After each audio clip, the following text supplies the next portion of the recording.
উচ্চ মূল্যস্ফীতি ও বেসরকারি খাতের খরা নিয়ে শেষ হয়েছে ২০২৪-২৫ অর্থবছর।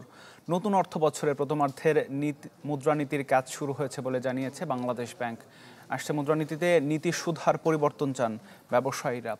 আর মূল্যস্ফীতি নিয়ন্ত্রণের নতুন পথ খোঁজার আহ্বান অর্থনীতিবিদদের। তবে কাঙ্ক্ষিত হারে মূল্যস্ফীতি নেমে আসলে নীতি সুধার কমানো হতে পারে বলে ইঙ্গিত কেন্দ্রীয় ব্যাংকের মুখপাত্রের। মাসুম মিয়ার রিপোর্ট।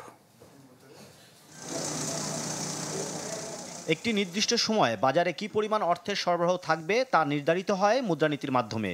মূলত মূল্যস্ফীতি নিয়ন্ত্রণ ও বেসরকারি খাতের বিনিয়োগ চাঙ্গা করতেই নিশ্চিত করা হয় এমন প্রবাহ, যা যে কোনো দেশের কেন্দ্রীয় ব্যাংকেরও অন্যতম প্রধান কাজ।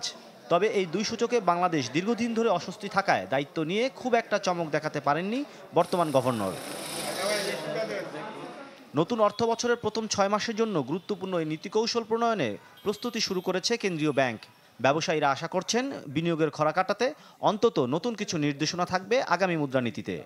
একদিকে টাইট মনিটারি পলিসি দিচ্ছেন, আবার ট্রেজারি বিলের অনেক হাই রেভিনিউ এবং ইন্টারেস্ট রেট দিচ্ছেন। তো ব্যাংকের সব টাকা তো চলে যাচ্ছে হলো ট্রেজারি বিলে। ব্যাংকরা ট্রেজারি বিলে ইনভেস্ট করে তারা খুব আরামে ঘুমাচ্ছেন। সো ওরা তো এই মুহূর্তে ইন্টারেস্টেড না।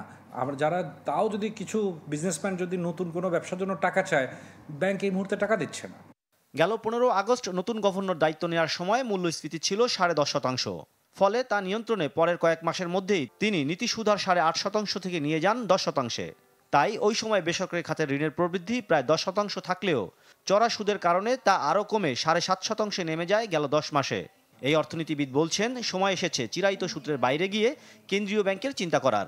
নীতি সুদ 10% করেন বা তারও বাড়ান, এর চেয়েও যদি বাড়িয়েও দেন, তাহলে কিন্তু আপনি কাঙ্ক্ষিত ফলাফলটা তো পাবেন না যতক্ষণ পর্যন্ত না আমি যেটা বললাম যে সরবরাহ ব্যবস্থা বা এই ব্যবসা বাণিজ্যের বা আমাদের বাজার ব্যবস্থার যদি উন্নয়ন না হয়, তা আপনি নীতি সুদের যতই বাড়ান না কেন, প্রযুক্ত করেন না, তা কিন্তু তার কাঙ্ক্ষিত ফলাফলটা আসবে না। 3টা ফ্যাক্টরের মধ্যে 2টা ফ্যাক্টর অলরেডি আমরা অ্যাচিভ করতে পেরেছি এবং মুদ্রাস্ফীতির সম্পূর্ণ নিয়ন্ত্রণ করতে না পারলেও কিছুটা কমিয়ে আনতে সক্ষম হয়েছি।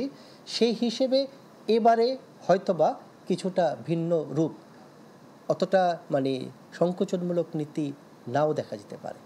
চলতি বছরের মধ্যে সার্বিক মূল্যস্ফীতি 8%-এর নিচে আসবে বলেও আশা কেন্দ্রীয় ব্যাংকের।